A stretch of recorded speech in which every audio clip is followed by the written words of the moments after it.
standpoint of, man, when I look at my portfolio, whether it, because I add new capital to it, so it might have went down because the markets are down, but I add new capital to it continuously, so it's continuing to rise. Or when I'm adding more money to my high yield savings, or when I'm adding more, buying more silver, things like that, you just watch it over time increase.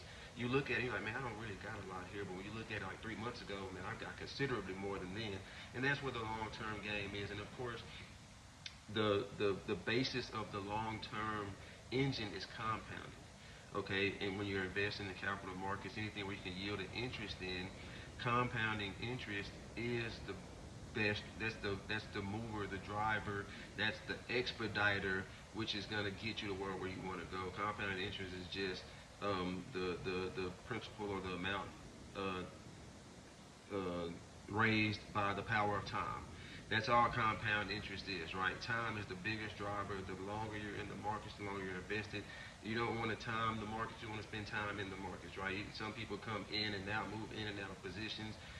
Compounding interest doesn't have the ability to take effect if you're, man, I'm up 20%. I think markets are about to come down. Let me sell. Compound interest doesn't have the ability to work in your favor if you do it like that, because again, it's raised to time, like by time, right? It's whatever that amount is, compounding in a rate by the time. The longer you're in that position, the longer that you have compounding on your side, the larger those gains will be.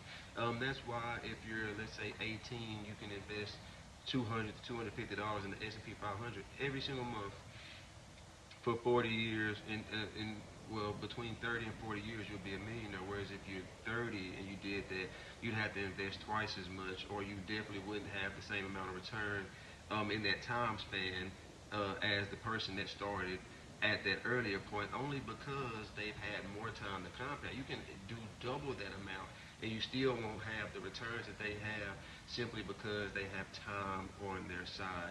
So when investing or building wealth, or anything long-term, building a business as well, time is going to be your greatest asset. Okay, the amount of time that you're putting into it, whether you're building influencing company, whether you're doing e-commerce, whether you're doing cleaning service, no matter what it is, whether you're doing, whether you got a franchise or you're starting something, you want a franchise, you got to start somewhere. So time is your biggest multiplier, and in the financial markets, it is a great ally. Being diversified.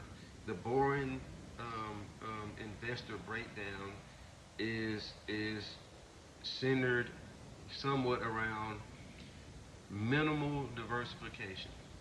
I'm not chasing trends or gains. I know what works. I know what works for me, and that's how I operate. Now, here's the thing. That's it. So, precious metals, stocks, high yield savings, REIT, that's my four streams of diversification right there. That's it. Now buy and sell stuff on the side. Four streams of income. I'm diversified. Of course, I have a job. So I'm diversified. I don't have to. Don't get me. I'm an active investor. So of course, I'm listening to earnings calls every quarter. I only own 8 stocks, right? So that makes it easy. And of course, I listen to other companies' earnings that I take interest in, or I want to see where the economy is going. Because let's say someone like a McDonald's or a Home Depot or a Walmart, they can give you a look into the consumer and into the economy on a micro and macro level, to where you can kind of make an informed, you can come up with a hypothesis, or maybe even an opinion on, or just a course on where you should take your money, whether it's course correcting, whether it's doubling down in a certain area, whether it's understanding, okay, everyone is going through this, don't panic, right? So I'm not, trying to sit here and be involved in every single instrument and vehicle.